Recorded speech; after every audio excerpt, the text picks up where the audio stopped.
Assalamualaikum warahmatullahi wabarakatuh. Saya Azura Aftifah Rahma. Saya Yulia Khairani Hatta. Saya Fatia Zawa Marfi. Kini kami akan membahas salah satu kekayaan alam yang berada di Kabupaten Kampar, yaitu Bukit Naang. Bukit Naang. Dulu, nama ini dikenal sebagai salah satu destinasi wisata andalan di Bangkinang, Riau. Terletak di tengah hamparan alam yang asri, Bukit Naang pernah ramai dikunjungi wisatawan lokal dan dari luar daerah.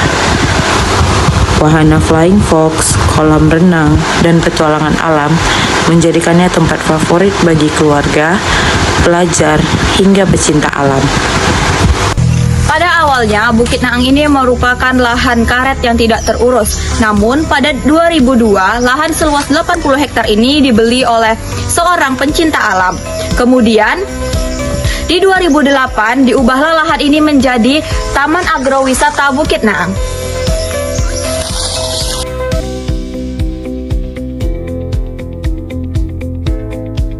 Sayangnya, saat kami sudah sampai di sana, ternyata destinasi wisata ini sudah tutup total. Kami tidak bisa masuk, serta gerbang tertutup rapat.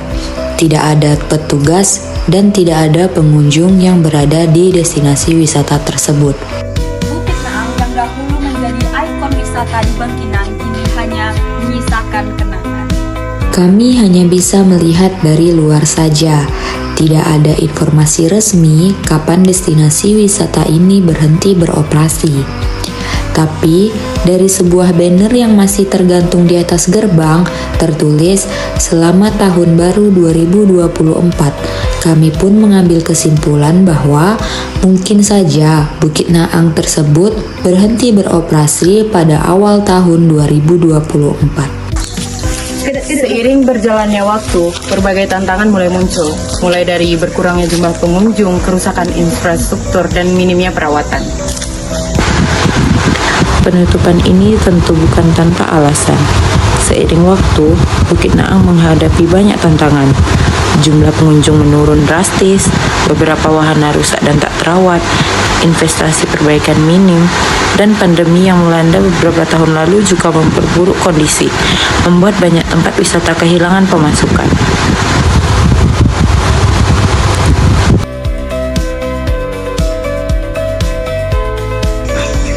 Hal yang terjadi pada Bukit Naang ini mengingatkan kita bahwa pengelolaan wisata alam memerlukan perencanaan jangka panjang, partisipasi masyarakat, dan edukasi lingkungan. Sebagai destinasi wisata, Bukit Naang memberikan kontribusi di bidang ekonomi seperti penciptaan lapangan kerja, pengembangan UMKM lokal, dan peningkatan pendapatan daerah.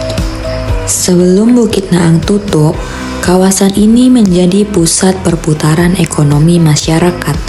Banyak warga membuka warung, menjual makanan, menjadi pemandu wisata, hingga bekerja langsung di lokasi. Namun, setelah tutup, banyak yang kehilangan mata pencarian. Warung tutup, jalanan lengang, peluang kerja yang dulunya ada kini sudah menghilang. Dampak sosialnya pun terasa. Aktivitas masyarakat yang sempat hidup karena sektor wisata kini harus mencari jalan baru untuk bertahan. Bukit Naang kini hanya menyisakan kenangan tentang bagaimana semangat membangun wisata bisa hidup dan bagaimana cepat pula ia bisa padam tanpa dukungan dan perencanaan jangka panjang. Bukit Naang bukan hanya sekedar tempat rekreasi, tetapi juga contoh nyata bagaimana pengelolaan alam yang bijak dapat memberikan manfaat pada bidang sosial, ekonomi, dan lingkungan.